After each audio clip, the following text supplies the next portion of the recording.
investigation. With the arrival of spring and warmer weather also comes the arrival of new risks and temptations for young ones in our homes, garages, and yards. Tammy Noble, a registered nurse and spokeswoman for the Iowa Poison Control Center, says this is National Poison Prevention Week and Iowans need to do a little scouting to ensure their homes are safe for the seasons ahead. And this is the week that we really try to focus on things that we can do to prevent poisonings. And this isn't just for families with young children. This is also for adults, because sometimes adults make mistakes too. And a lot of those errors are things that could be preventable. During 2018, Iowans placed nearly 30,000 calls to the Sioux City-based Poison Control Center. That's down slightly from the previous year, as Noble says so many of us are carrying around easy access to the internet in our pockets. People are starting to use their handheld resource a lot more. People are Googling answers a lot, but we always recommend just call the Poison Center. We'll answer your question. You'll know yes or no whether it's a problem. We'll tell you if you need to go to the hospital. We'll even give you some help if it's stuff that you can take care of at home. The call is free and experts are available around the clock at 800-222-1222. Webster County and surrounding areas were in a flood warning most of the weekend. Webster County Emergency Management Coordinator Dylan Hagan says the Des Moines River has gone down about a foot, but they have evacuated some homes near Lehigh. They've evacuated some of the houses, and otherwise it's staying pretty steady where it's at. Hagan says they were considering closing the Lehigh Bridge on Sunday afternoon, but it is currently open. I'm Alex Benzagal with the KVFD Afternoon News. Have a great day. Here's the AM 1400 KVFD weatherology forecast. Sunshine mixed with clouds at times this afternoon with highs around 42. West winds 5 to 10 miles per hour. Partly cloudy again tonight, lows level off around 26. Highs around 48, tomorrow cloudy. Highs around 49 Wednesday under mainly sunny skies. 53 Thursday. From the Weatherology Weather Center, I'm meteorologist Jennifer Wojcicki. Currently, it's 40. Spring is right around the corner, and DSOC, as well as the Keon Central, is in need of your gently used furniture. So when you're doing your spring cleaning, think of us. We can pick up items if needed, and all donations are tax deductible. Also, don't forget our 24th annual DSOC cake auction being held on April 13th at the Iowa Central East Campus. If you would like to support our cause by providing an auction item or a cake, please call 955-2273. Thank you for helping us continue to provide free and confidential services to our community. Menards is our go-to store when we update our house. We're adding new lights and seeing all the latest styles. The selection was amazing. And we found Patriot lighting fixtures for our whole house. We are so happy with the final touches that Patriot lighting adds to our home. Enjoy exquisite elegance and superior craftsmanship with Patriot lighting. Save 11% on everything now at Menards. Good through March 23rd. Savings or mail-in rebates. Some exclusions apply. See store for details. Save big money at Menards. Elvis and Johnny are back. Alpha Media presents the Elvis and Johnny Tribute with Joseph Hall and Paul Eve. I said that don't stay is not the proper thing.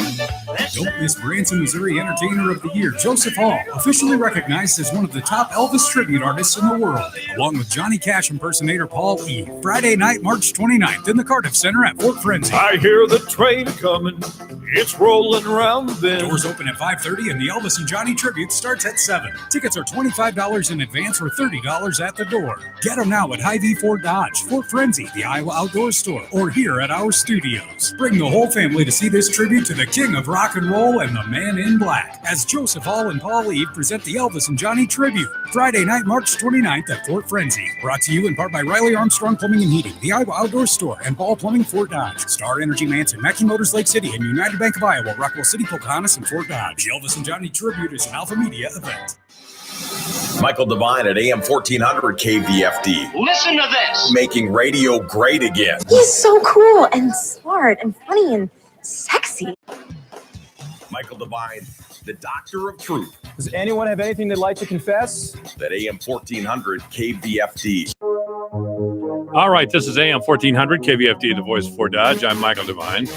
No, I'm not the sort of white nationalist or white supremacist who believes in blasting everybody in a mosque into the next life. I mean, that's just shocking. How in the name of God Almighty can a man or anyone walk into a house of prayer and shoot up the place and kill 50 people? My guest here is Pastor Austin Hill. of the First Presbyterian Church. Our nation turns its lonely eyes to you, Joe DiMaggio. Not putting too much on you here, Austin, but explain this nonsense now. What in the world is happening here? Well, it is atrocious. It is atrocious. I mean, it is staggering. And from some of the news that has come out in the age range, I believe that it's not only adults, but there were children, young children who were gunned down. And it's just horrendous. It is horrendous. You know, I just spoke with Father Boehm, who you've met, and Father Boehm. I spoke with him just last Wednesday about exorcism and the Catholic Church's idea toward demons. And Father Boehm assured me that exorcism, the practice of exorcism, is still alive in the Catholic Church, and as well as a belief of demonic possession. Now, it's not like we see in movies, as he explained. But I'll tell you, as someone raised in the old Catholic Church, the only time I had an emotional reaction like the one I had over the weekend over this crazy man or this vicious brute who shot all these Islamic people in their mosque, for God's sake, the only time I had a visceral reaction that strong was when that little creep went into a church in Charleston and shot a bunch of African-American worshipers. One of the oldest churches in Charleston. Horrendous. And there was an interesting picture about 2 days later. It showed all 9 of the people, the African-American Christian people who were murdered. And they had such beatific smiles on their faces. And they looked totally content and glad to be alive and thankful, and all of these things we associate with Christianity as finest. And then they had a picture of this guy, and the first thing I thought is, this guy's a demon. This guy is absolutely demon possessed to walk into a house of God and do something like this. And this character in New Zealand has got to be somehow demon possessed as well. Now, this is an explanation you won't hear on major news shows, but this is a spiritual belief that I have in regard to these things that are happening. Now, of course, racism plays into this, religious hatred, all of these things. Well, I mean, I think you can put all of that in the category of demonic work. I think maybe one of the greatest tragedies. I should back up and ask you before, I'm sorry to interrupt you already, but what is your belief as far as demonic possession? I think there certainly are spiritual forces at work in the world around us. Okay. Now, do you believe in fallen angels as well or not? Well, you can disagree with Father Boehm. It's all right. I do believe that there are angels and there are demons. I don't exactly know enough about how all of that would work in terms of are these demons, are they fallen angels, or are they? I mean, if you go back, I think kind of the common belief is that at some time before creation, about a third of heaven's angels came with Lucifer, and there's this spiritual battle, angels versus demons, and those demons followed Lucifer. Well, I spent a little time in the South, and of course the South is overwhelmingly Protestant. Yeah. And but they do believe, the Baptist preachers, and there's a lot of there are a lot of different Christian denominations there, some in fact I never heard of. But they definitely believe, as you do, that there's spiritual warfare. If I'm if I'm not characterizing what you said correctly. I think so. Now I'll nuance that a bit. I think probably the more exciting, maybe kind of sexy way of thinking about that is, someone who we would conjure in our minds who's demon possessed that has an exorcism. I think probably the more subtle and damaging way that spiritual forces are at work are in kind of larger systemic issues. I think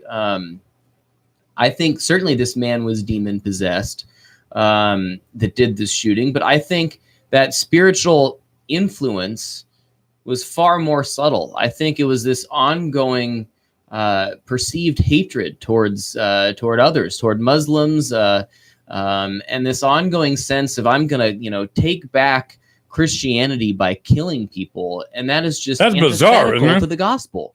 It is antithetical. I mean, that is completely contradictory to what Jesus called us to do. And more, people call it white nationalism, call all sorts of different things, racism, etc., Islamophobia, all these different kinds of words. But whatever you want to call that, I think those are the spiritual forces that that demons and angels are fighting over, really the soul of people at large. And it happens in such a variety of ways. It happens by, watching YouTube videos that get you riled up, and then you watch kind of increasingly crazy YouTube videos, or, online forums. And I mean, it happens in so many different ways, but it's a spirit, it's a collective kind of spiritual possession almost, even more than just beyond just the individual kind of crazy person. It's like we want to have some rational argument for this. Mm-hmm. Some pseudoscientific explanation for this. Mm-hmm. If we go there, we can control that. If we go there and call him a racist, well, we can pass laws forbidding racism. Sure. We can pass laws forbidding gun ownership. Yeah. If it's a demon, or if it's evil, or if it's spiritual, we can't really control it. You're right. And I think the temptation is to go to one of those extremes. One extreme is if it's spiritual, well, we throw our hands in the air, we can't do anything. I don't want to do that. And then on the opposite side, if it's some other, ism, then we can just legislate that away and problem solved. And I do think that it's probably somewhere in the middle. I think we do have a response that we need to act on, but also we need to recognize that humanity is depraved. Right. I mean, we can't completely escape that. We can't legislate morality. So there will always be these issues that we are continually acting against. Have you told that you can't liberate morality thing to your congregants? I think a couple of them missed it and believe that they can legislate morality. Well, I mean, it's an interesting thing. My heart really goes out because I was actually in the town of Christchurch just this last fall, actually. My wife and I were in Australia, New Zealand, and we spent about 8 days in New Zealand, and it is just this idyllic country. Something like only maybe 4 million people in this landmass. I heard that, yeah. Throughout California. There were more murders in one day than they have in 1 year in New Zealand. And what was so fascinating to me while visiting both Australia and New Zealand was actually how cosmopolitan or intercultural the community seemed. I just assumed that I would be seeing Caucasians everywhere I went. And but that's kind of like going to New York City and assuming, well, the United States is filled primarily with Caucasians, so I would see Caucasians everywhere. And if you go not in New York. Exactly. So, here I am in downtown Sydney, and it was filled with people from all over the world, immigrants from many South Asian countries, Middle Eastern countries, China and Japan. You'd hear people speaking all sorts of languages. And I was very taken aback by that, especially because they were speaking English, but it was almost pretty difficult to understand because when you meet an immigrant in the United States, you can usually pretty easily tell where that person's from based on their accent. And kind of the way that they're speaking English with that accent. But then to be in Australia and New Zealand, they had that accent from the country they had immigrated from. However, the English they were speaking was like that Australian and New Zealand English. So they had already an accent. So it was like a double accent. And it was kind of off-putting, or I was surprised by how globalized and intercultural these places were, which to me demonstrates that some of the issues that we face in America are not only exclusive to the United States, but I think Western countries that have been primarily Caucasian for the last few hundred years all over are struggling with what does it mean to be a globalized society where people no longer look like us that they used to. They don't believe the same things. I think one of the things that I read... Is that a good thing? Well, here's an ongoing discussion. Sure. People can't have it in public because any implication that you're not totally on board with multiculturalism and diversity. And diversity is just another word for quotas. It's a marketing term. But many people do not believe in the type of, they don't believe in free speech.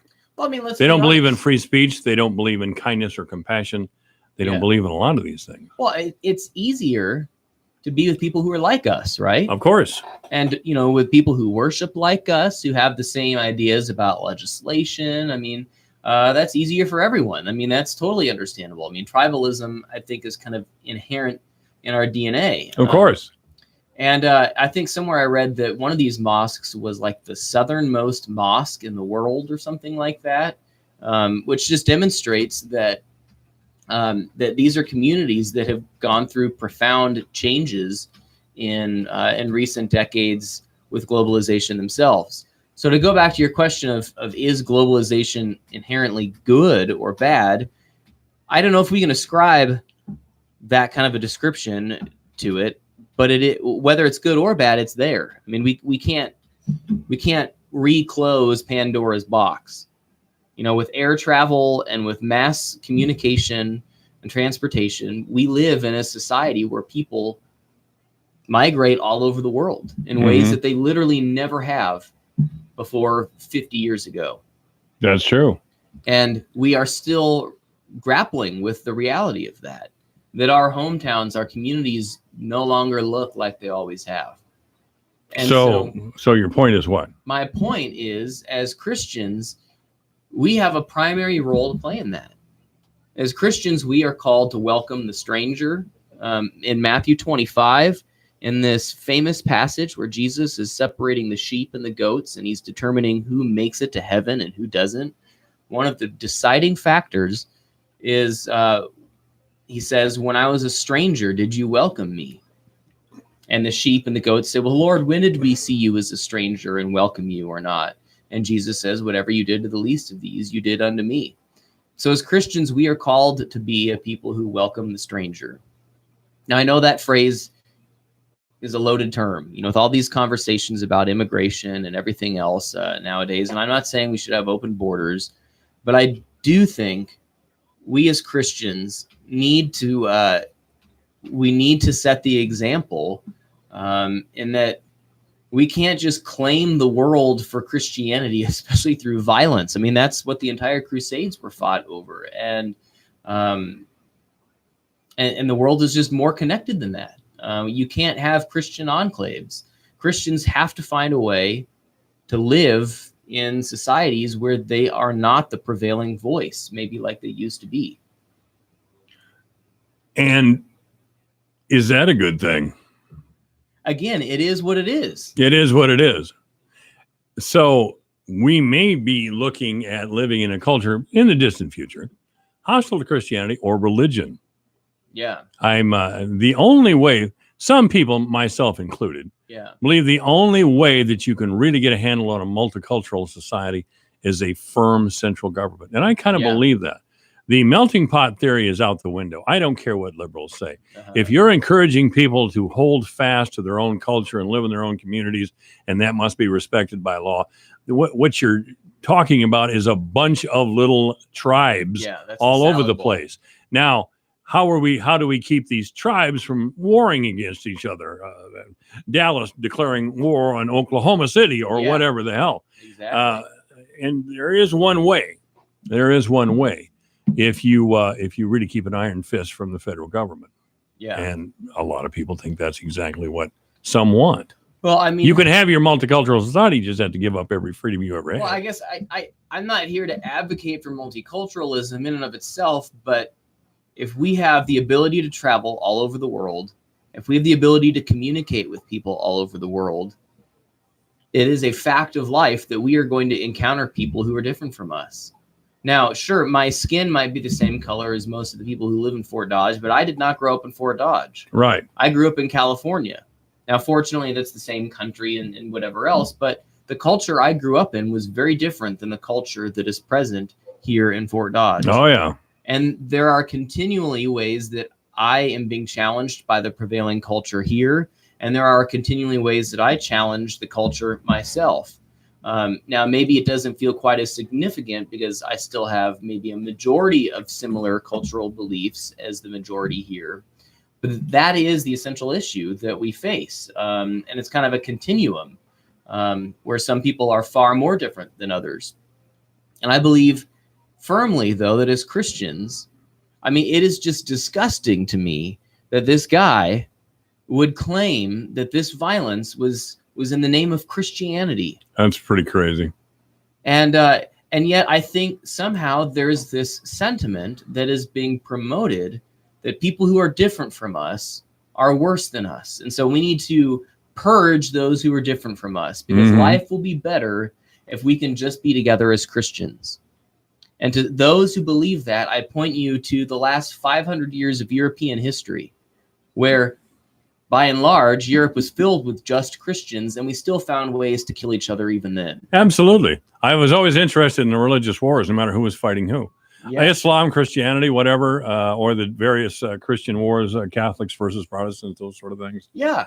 They're in the name of God. They're killing each other. It went on, and it still goes on in Northern Ireland. Yeah, and so to me, what that demonstrates is we will never be in a society that is pure enough or homogenous enough that we won't kill each other. So the issue isn't how do we purify ourselves. The issue is how do we learn to live with people who are different from us. Okay. And that's quite a calling, but I think we all have to wrestle with that. So what's the solution? Should we have a strong man like Vladimir Putin who refuses? No, what did he do the other day? Oh, there's a law now that if you insult the president, which would be Putin, you're in big trouble in Russia. And Putin and others around the world are dismissive of democracy, that a strong central figure is really what people want.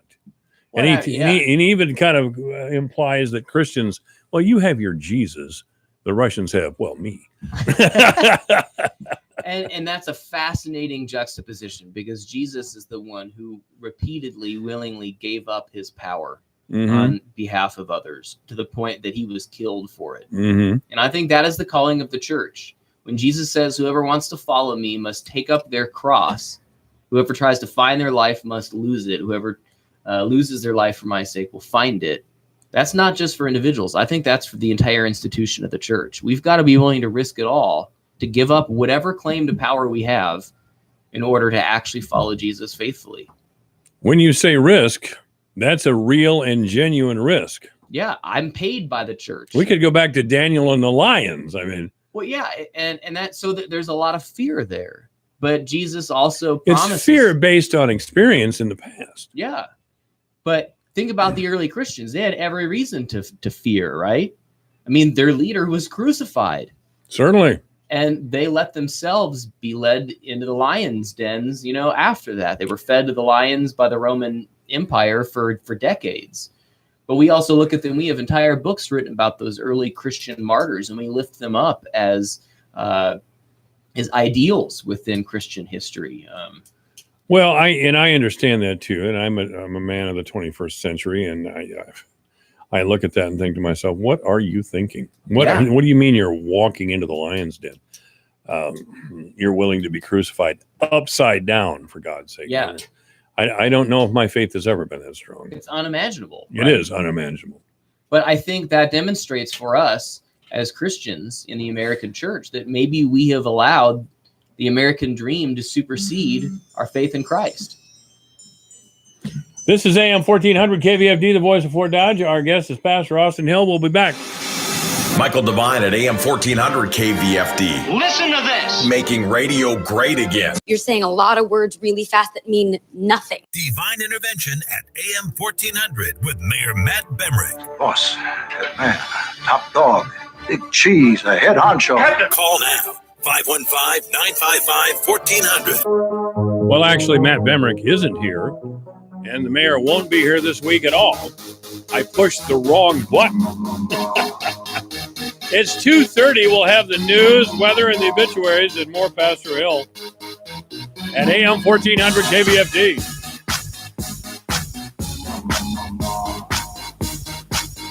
Your news, your town, your station. KVFD News when it breaks. Good afternoon. I'm Alex Benzagal with the KVFD Afternoon News. Authorities say a teenage boy has died after falling inside Snow Canyon State Park in southwestern Utah. KUTV in Salt Lake City reports park officials say the incident happened Sunday afternoon. The 13-year-old boy who was visiting from Iowa was free climbing with no ropes or equipment. Park officials say he was dead at the scene. The boy, whose name has not been released, was visiting his mother and 2 other children. The death remains under investigation.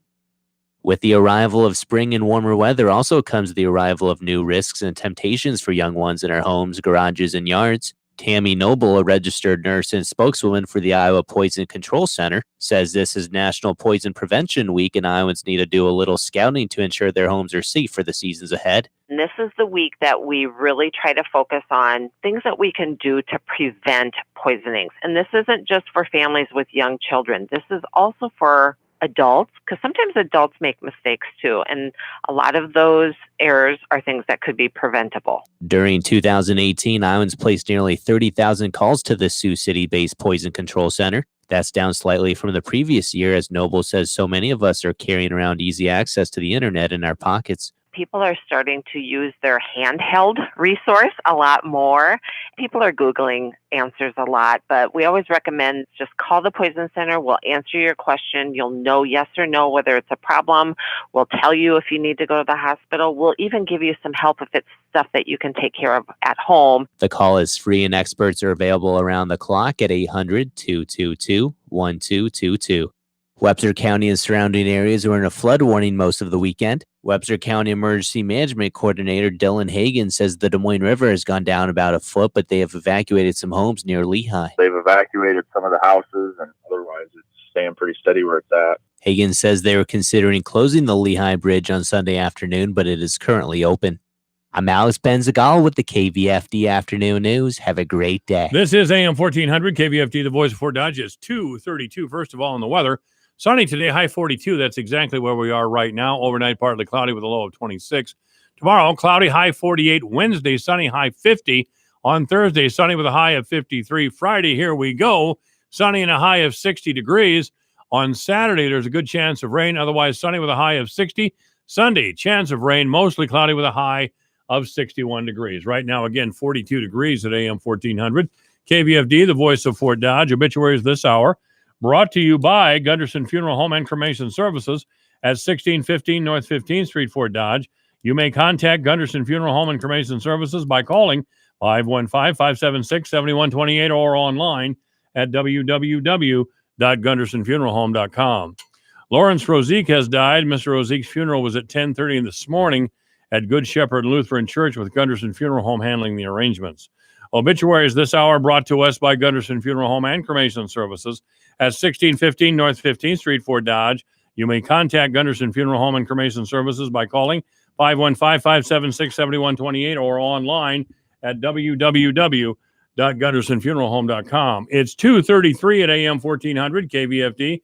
42 degrees with a look at the closing market report. Here's Dwayne Murley. Here's a look at how the markets closed today.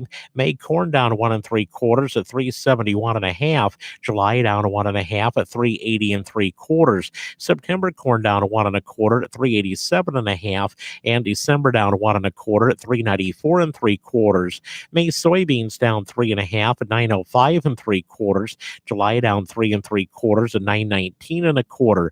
August down 3 1/4 at 925 1/2, and November beans down 3 1/2 at 939. May wheat down 5 1/2 at 456 3/4. Soybean meal down $1 a ton at 309.80. April live cattle down 77 at 128.32.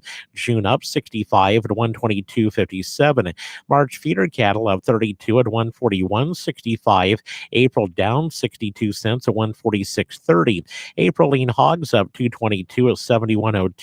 May up 177 at 79.67. I'm Dwayne Murley. A look at 2019 and how it's shaping up for pork producers. Hello, I'm Megan Grebner, and this is Managing for Profit on Brownfield. A livestock economist says pork producers won't see big profits in 2019. In fact, break even is a more attainable goal. In this Managing for Profit, Steve Meyer takes a look at the factors that will have an impact on producer profitability this year. We'll find out more on Brownfield right after this. Why was the basketball court all wet? Because the players kept dribbling on it. The dad joke. Corny, grown-worthy, but also one of the simplest ways to share a moment with your kids. What did the buffalo say when he dropped his son off at school? Bye, son. So take a moment to make your kid laugh, because dad jokes rule. Make your kid laugh today. Go to fatherhood.gov. Brought to you by the U.S. Department of Health and Human Services and the Ad Council. Here's farmer and landowner John Prue. We purchased the land about 3 years ago, and there was an old farmstead on there with trees. We were going to clear the land so we could farm through it. We thought we knew where the pipe was, so we didn't call to get it located. The work on our property led to the damage of a light crude pipeline. Fortunately, no one was hurt, but it could have been much worse. Never assume the location or depth of underground lines. Always call 811 or visit clickbeforeyoudig.com before you start work. A message from the Pipeline Operators for Ag Safety campaign. Livestock economist Steve Meyer says 2019 won't be anything for pork producers to write home about. It's going to be a break-even year, I think, for the average producer. The really good producers probably make $10 a head. The good story, of course, is costs are low. $63 and change in our model, and that represents probably the best 20% of producers out there, because we've had great crops the last few years. A very good 2018 crop. South America is harvesting a pretty good crop now. We're kind of up to our eyeballs in corn and soybeans. We're 2 bad crops away from having high-priced grain, so that leaves us in a good shape. The futures have traded off some. The China premium went into the market too quickly last in September and October. It's come out of the market probably too quickly over the wintertime. We still think that the second half of the year could be pretty good, but our fundamental models still only have hog prices up in the low to mid 70s for the summer. But on a cost, if you're at $65, $68 on cost, that's still profitable. Unless, he tells Brownfield, China has to turn to the U.S. for pork, especially as their battle with African swine fever continues. This thing's probably going to remain endemic in China. The structure of their industry does not lend itself to getting this cleaned up. And now it's in Vietnam. It's probably in Thailand already. And so this is just, it's just going to be there in Asia. And if that's the case, then they're going to have a very difficult time raising enough pork to feed a large Chinese population that are pork eaters. And they're going to eat less pork in the future. I think that's a dead certainty.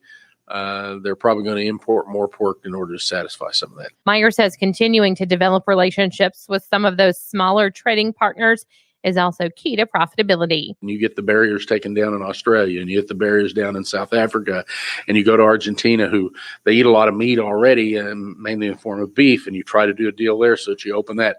There's not a lot of low-hanging fruit yet. So this is where, to get results, it really takes work. And I think the NPPC has done an admirable job of that, of getting these markets open. And that's the big reason Korea is such a star, is we did a Korea free trade, U.S. free trade agreement, and those tariffs are going down every year. And, they will go to zero eventually, and we'll have complete access there. That's what we need elsewhere, other places. I'm Megan Grebner with Managing for Profit on Brownfield. Michael Devine at AM 1400 KVFD. Listen to this. Making radio great again. You two are making me feel smart. Michael Devine, broadcasting live. That's Pastor Hill and I. Apparently we're making other people smart by listening to us. I don't know. Anyway, Pastor Austin Hill is here with the First Presbyterian Church here in Fort Dodge. Made that sound like you were with a traveling show here in town. I don't really mean to do that. No, that's fine. He is the pastor of the First Presbyterian Church. There's a little bit better. He's getting all multicultural with me here today. So what do you I have grandchildren coming up, and I wonder what their world will look like. Yeah. Is it going to be better? I think that's every parent, every grandparent's question, right? Mm-hmm. Every generation, we wonder how it's going to be for those coming after us. And I think the one thing that we can count on is it's going to be different. It's not going to look how it looked for us. In a lot of ways, the world we grew up in was much more globalized and connected and different than the world that came before us. Certainly. And I think that's where some of our hope and our trust in God comes from. I mean, if we really believe in the power of Jesus that we claim to believe in, we know the end of the story. We know who wins at the end. We know that one day Jesus will return and bring about his kingdom fully. So we, more than anyone else, should be a people of hope. I mean, we believe in the resurrection. We believe that there's this new kingdom that Jesus has already ushered in with his coming.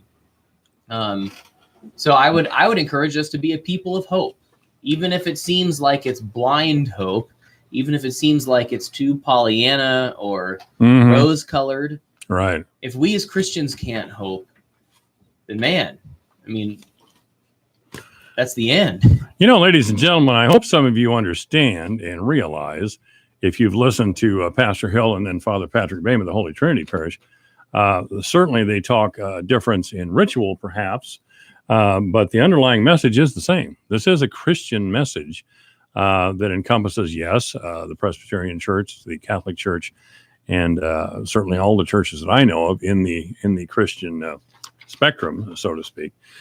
When you talk multiculturalism, we're talking about different faiths.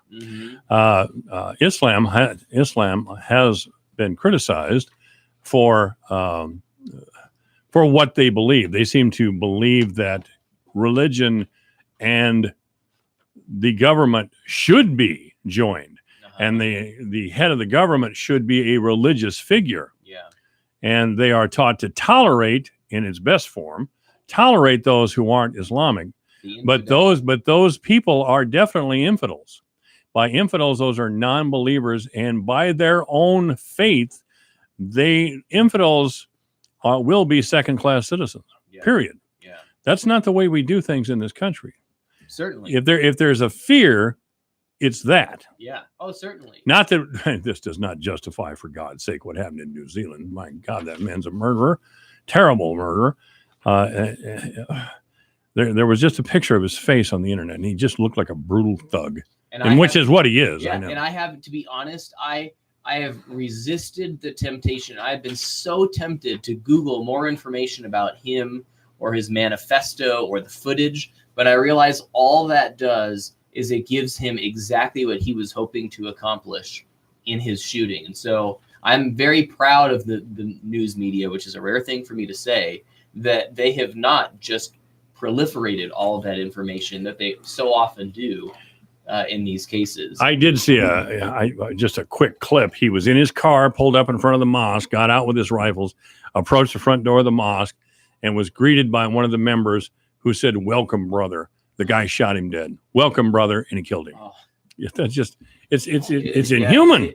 It's just hideous. So to go back to your point, though, and you're right. I think this is kind of the crux of the issues. People say, especially radical Muslims, they are against Western thought.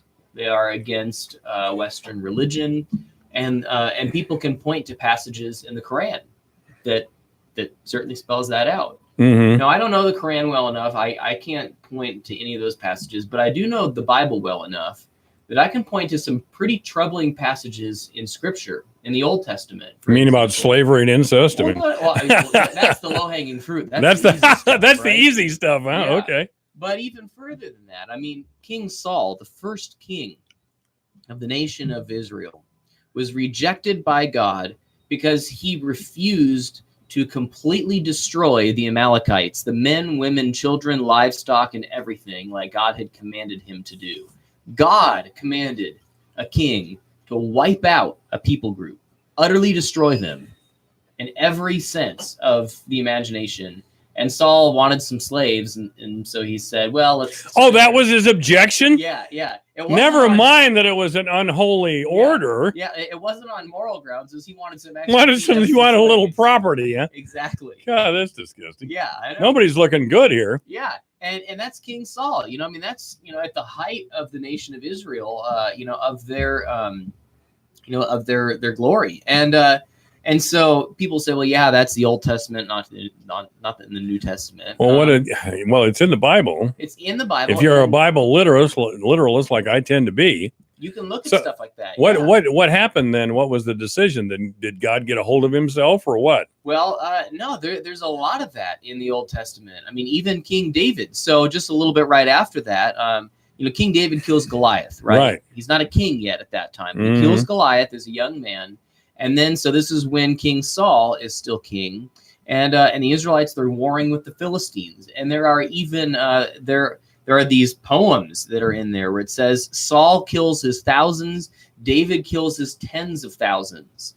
And people are celebrating how much bloodshed King David even was creating. And King David is described in the Old Testament, in Scripture, as a man after God's own heart. Because he was a Christian warrior. Yeah, he's a Christian warrior. And so in order to get Saul's daughter, Michal, to be his wife, King Saul tells David, you must go out and get for me 100 Philistine foreskins. And David being the That's what I'd request. Yeah. Yeah. David says, you know what? I'm going to one up you. Here's 200. Yeah, that's questionable. That's very tacky, as a matter of fact. Yeah, and so the reason I point this out, foreskins. Yeah, like those are right there in the Bible, and I guess I point that out. Can you say foreskin on the radio? I think we just did, didn't we? We are doing our best to tell the truth. We're tell the truth, make it matter, and never be boring. Yeah, but so I point that out because critics of Christianity, rightfully so, can point to passages like that and say, what do you do with passages like that? Oh, and, God. They make us squirm. So as a matter of fact, yes. I gave up my foreskin. Well, never mind. Well, yeah. So I just, there's a parallel, we can look at extreme Islam and say, your text says these horrendous things. What do you have to say about that? Yeah. While I stand as a Christian, someone could say the same thing to me. Now I have answers, and there's been a lot of nuance over the centuries to kind of work through those difficulties. And I don't know enough about Islam to know if there's nuance there. But I have met some Muslims who would say that, no, I don't want to, take over the infidels and whatnot. So that's where I guess I would challenge us, especially as Christians, that we are called to continue to love people even when they kill us. I mean, that is the gospel. That's what Jesus, as he's on the cross, says, Father, forgive them, for they know not what they do. Well, I'm not Jesus, and I don't think I can forgive that sort of thing. No, if you're going to kill me, I'm not going to like you very well, just the way it is. By the way, this is AM 1400 KVFD, the voice of Fort Dodge. If you'd like to join the conversation, never mind that foreskin thing. But if you'd like to join the conversation, 515-955-1400. Also, save this date, Saturday, April 13th. That's the DSOX 24th annual cake auction at the Iowa Central East Campus. That, of course, is the old Smithway building. Doors open at 5 in the afternoon, live and silent auctions. Hope to see you there. The Domestic Sexual Assault Outreach Center, 515-955-2273. They do a lot of very important work there. Yeah. And I'm very sorry to hear that the problem of domestic violence is still as bad as it apparently ever has been. I don't know what promotes or provokes men or gives them the justification to hit their women or whatever, but that's not what a man does. That's indecent. Now, as Chris Rock once said, you should never put your hands on a woman, but I understand how it could happen. Because women can try to tick you off, and if they think they found your hot button, they'll follow you around with it, Well, so I understand, but no hitting women. Sorry. Exactly. Period. And and I feel like I can do a pretty good job of making Sarah mad too if I try. Oh, that's right. But I think she could take you. Yeah. Well, as a Christian, should always feel that our faith is challenging us to the core of who we are. If our belief in Jesus is not challenging us on an ongoing basis, then I'd question, are we really following Jesus? Now, yes, Jesus says in, I believe, Matthew 11, my yoke is light, my burden is easy, et cetera, et cetera. But there is an element of sacrifice for every one of us.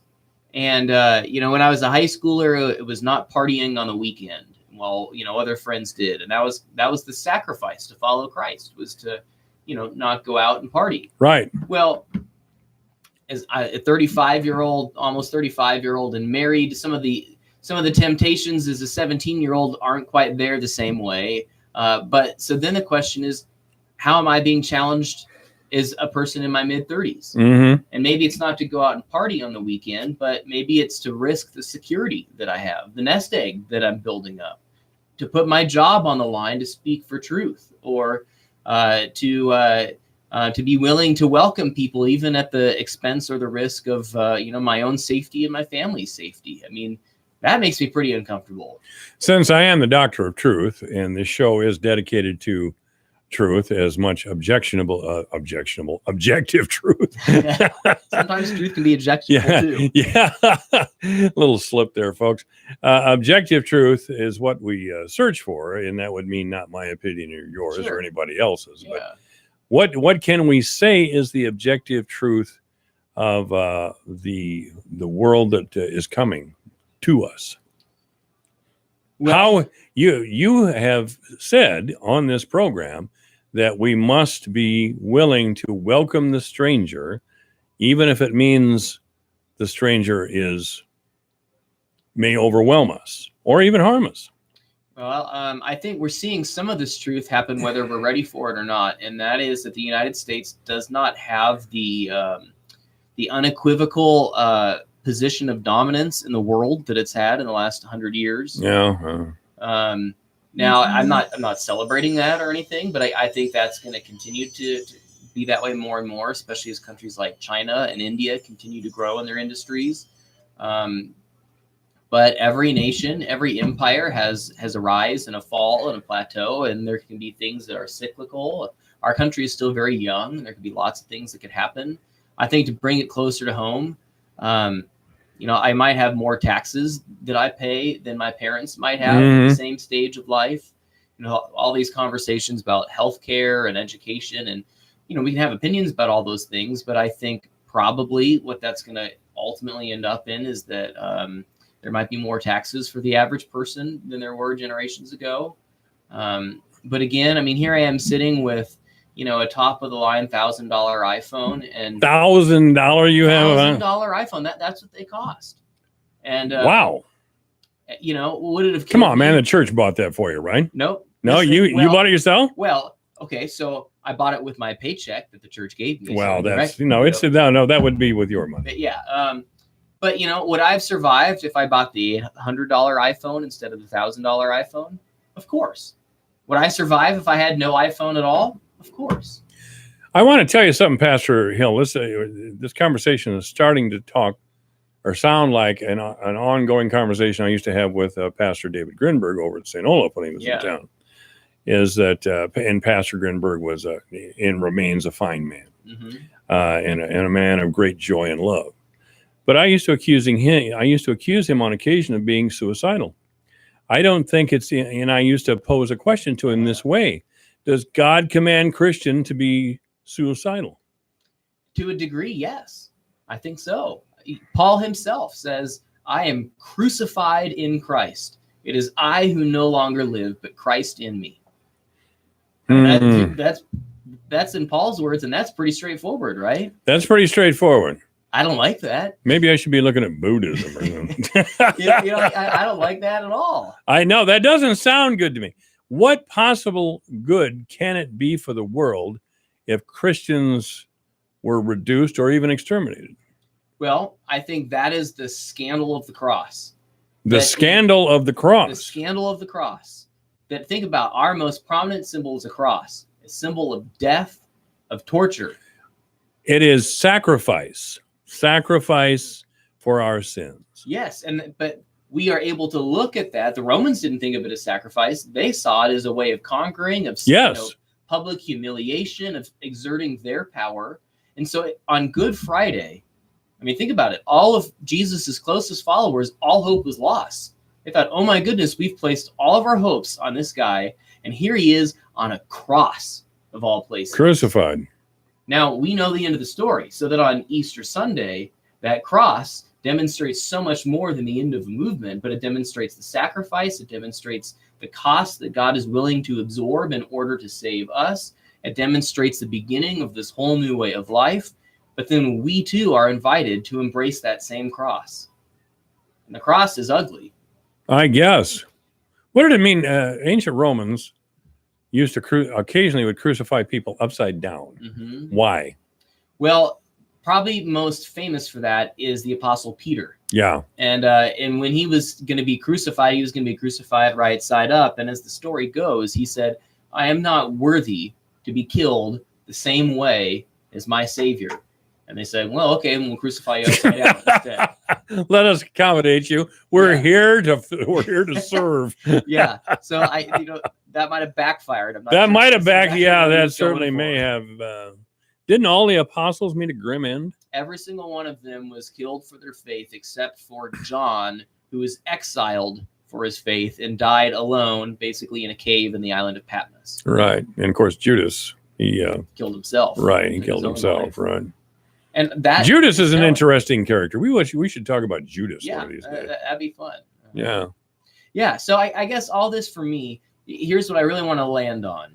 Every one of us, to follow Jesus, it involves cost and it involves discomfort. Mhm. And so I would challenge us, when is the last time following Jesus has made you uncomfortable? It's been a while. I would like to ask you this question. What will be the reward for all this suffering? Well, ultimately, eternal life with Christ. Is that really necessary? Is all this suffering and subjugation really necessary to attain a life with Christ in the next life?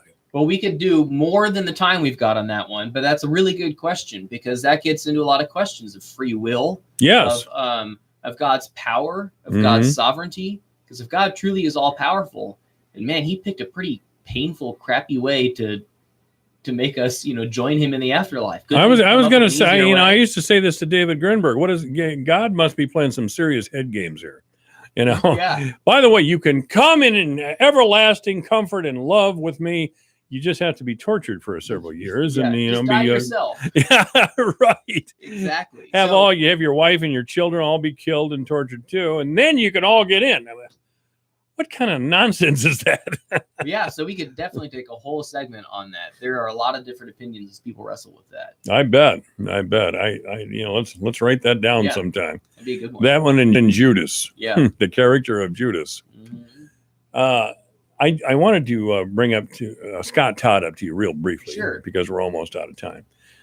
You mentioned him last week and sent me a text on Scott Todd. Who is Scott Todd? So he's a guy. He's written a book, and he's. I heard him speak at a conference probably 7 years ago, and the point he was making was that this generation is uniquely poised to be able to eradicate extreme global poverty. I'll say that we are uniquely poised to eradicate extreme global poverty. That would mean that some of the wealthiest people in the world would have to give up some of their wealth. I've never seen one really willing to do that much. Even you and me. Yeah, or certainly not me. And I don't have what you would call wealth. Yeah, well, and so I have what you call a retirement plan, maybe. So I'll give you this last statistic here. All right. What he amazed me with was for something like $73 billion a year for 10 years, Mhm. extreme global poverty could be ended. Mm-hmm. And American Christians alone make $200 billion or something like that in income a year. Maybe it's even $2 trillion. I don't know, but some large number that far surpasses that $73 billion. So that if Mhm. American Christians took 10% of their income alone, we could do this.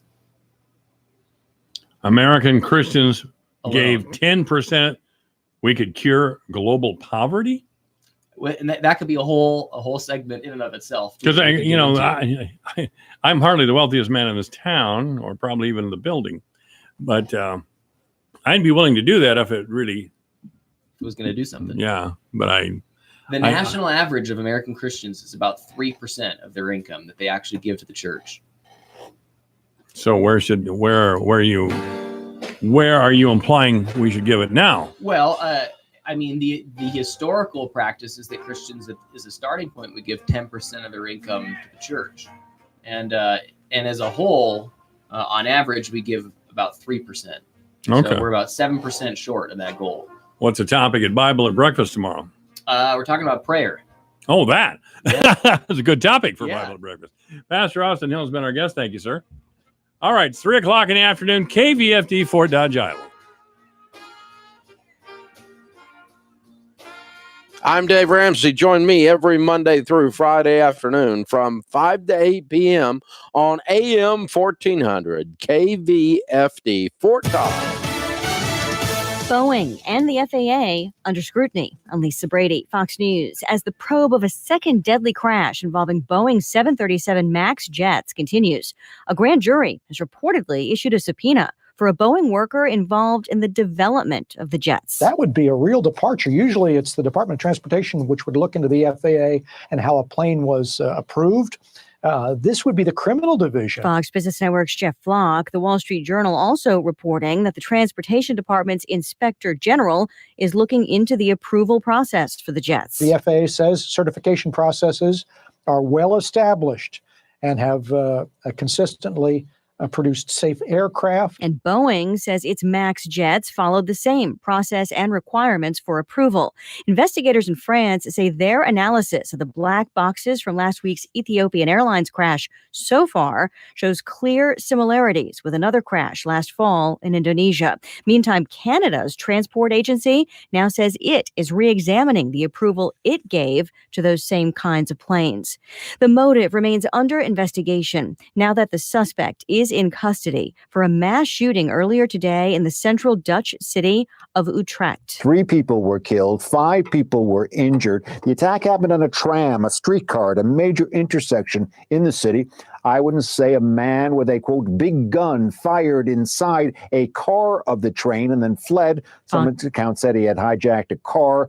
Fox's Greg Palcott, the gunman, described as someone with a criminal record. Witnesses say he may have been targeting one woman, but terrorism has not been ruled out. At least 3 deaths blamed on flooding in parts of the Midwest. Missouri and Nebraska hit especially hard, with the Missouri River still rising after all the rain and snow from last week's bomb cyclone. This is Fox News.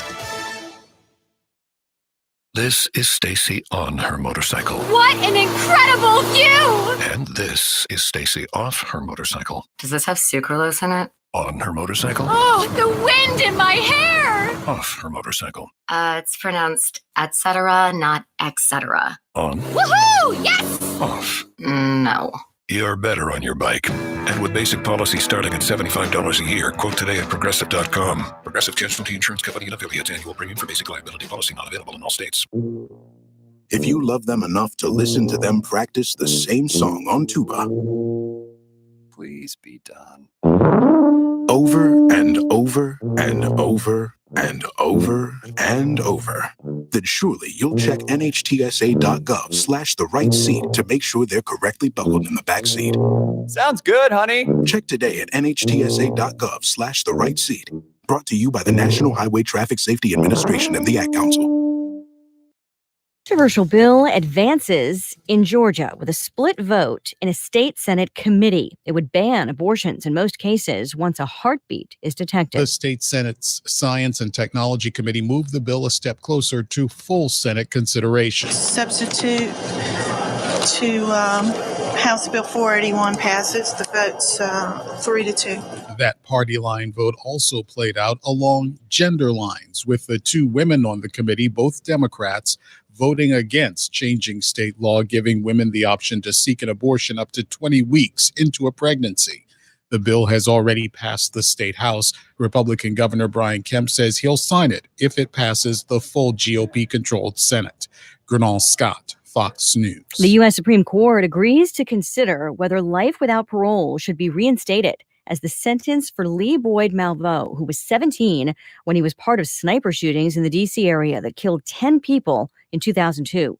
Sentencing requirements for juvenile offenders have since changed. Malveau's co-defendant, John Allen Muhammad, was sentenced to death and executed in 2009.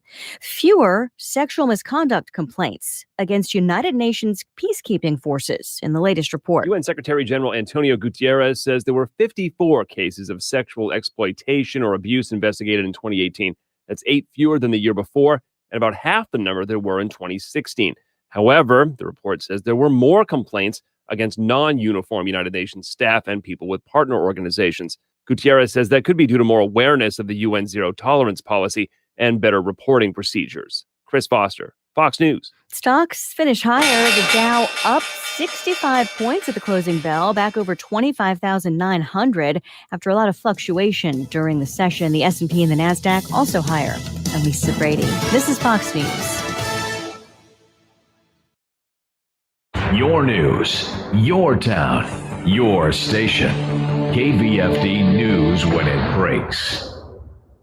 Good afternoon. I'm Alex Benzagal with the KVFD Afternoon News. Authorities say a teenage boy has died after falling inside Snow Canyon State Park in southwestern Utah. KUTV in Salt Lake City reports park officials say the incident happened Sunday afternoon. The 13-year-old boy who was visiting from Iowa was free climbing with no ropes or equipment. Park officials say he was dead at the scene. The boy, whose name has not been released, was visiting his mother and 2 other children. The death remains under investigation.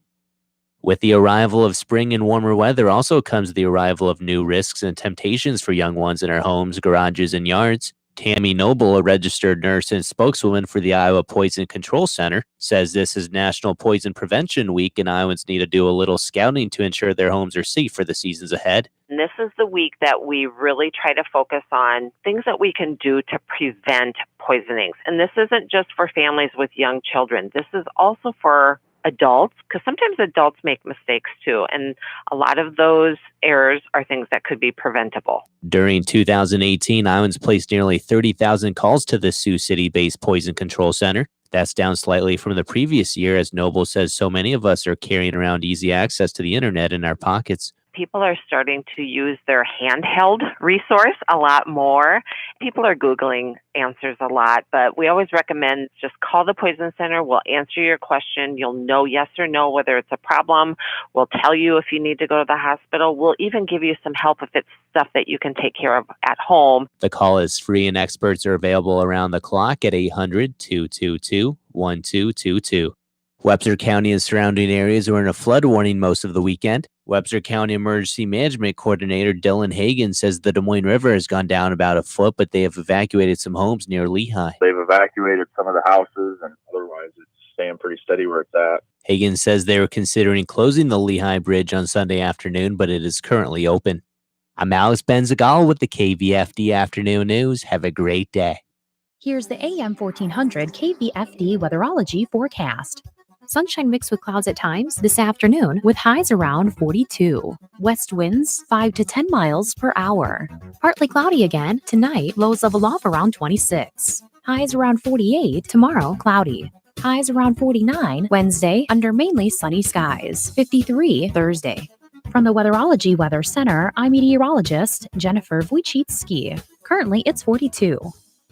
When it's time to make over that new room or your home, come to Jim's Carpet One Floor and Home. Hi, this is Dean Sternberg with Jim's Carpet One. Now, during our home makeover flooring sale, you'll save up to $1,000 on select floors, luxury vinyl, hardwood, tile, and more, featuring Tigressa, the stronger, softer carpet. We make it easy for you to get your perfect floor with the special financing available. Don't miss the home makeover sale for a limited time only at Jim's Carpet One Floor and Home. Also, don't forget to visit our Steals and Deals room for even more savings now at Jim's Carpet One across from Decker Truckline. Financing and approved credit. See store for details. Take the worry out of winter with a winter weather advisor on KVFD, brought to you by Community Health Center Fort Dodge, offering dental, behavioral health, and general medical assistance for men, women, and children. They're committed to your well-being. Community Health Center. Get to know them. And Creative Cakes, making life sweet with espresso, lunch, gourmet cupcakes, and other sweet treats. Creative Cakes in the Crossroads Mall, Fort Dodge. They make life sweet. Listen for the winter weather advisor on the Voice of Fort Dodge, AM 1400 KVFD. Michael Devine at AM 1400 KVFD. Listen to this. Making radio great again. You don't have bad luck. The reason that bad things happen to you is because you're a dumbass. Michael Devine, the doctor of truth. Does anyone have anything they'd like to confess? At AM 1400 KVFD. All right, this is AM 1400 KVFD, the voice of Fort Dodge. I'm Michael Devine. We are going to tell the truth. Make it matter. We're never going to be boring. That's the name of that tune today. With me now, and I'm glad to have the superintendent of schools, Jesse Ulrich, here with us. How are you, Jesse? Very good. Living the dream. Are you living the dream, man? I am. It kind of sounds like it. I mean, we're heading into spring weather, 60s by the weekend. So that's okay. We do have some flooding, which is no good, especially in the western part of the state. I just hope Mother Nature can get it figured out. We had 9 makeup school days, so hopefully spring is near and dear to us, hopefully. All right. Okay. Well, yeah, I understand, especially, well, not surprising. It's always in the western part of the state near the Missouri River. Mm-hmm. There's a lot of flooding down there, and that's never any good. No. It just, what we were afraid of happened in that We had all this snow and then it melted too fast. But I'm just so glad we don't have all that winter anymore and the 50-degree below temperatures. Yeah, better knock on wood. Yeah. So what's going on at the school? I understand we have some good news. Yeah, absolutely. We are proud to report out our graduation rates came out last week from the Iowa Department of Education. And Fort Dodge was very pleased with the results that we had. We had our highest graduation rates that we've had in 5 years. And actually, Really? Yep. And actually the second highest graduation rate we've had in Fort Dodge in the last 10 years. So we're proud to report over 85% of our students graduated in 4 years, which is a good 85%. 85%, which is good. But what we're most proud of is the growth that we saw within our subgroups. So to give you some examples, our African American population increased their graduation rate by 22% in 1 year.